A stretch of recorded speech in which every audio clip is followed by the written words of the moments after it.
I am the tofu golem. Please enjoy the video. You start by picking a photo with clear subject-background separation so depth looks natural.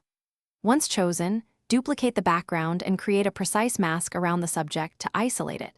Make an initial depth map where white indicates near and black indicates far.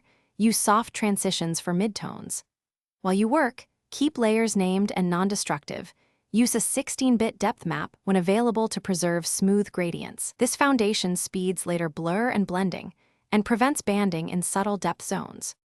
Once the depth map is ready, apply it as the driver for background blur so blur strength varies with distance.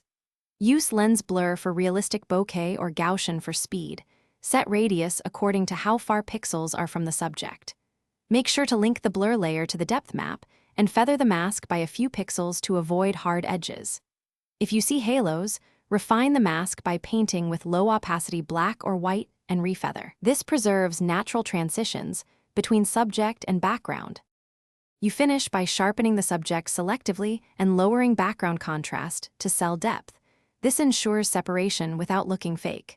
Next, color grade globally or with localized adjustments, then inspect the image at 100% to catch banding or halo artifacts.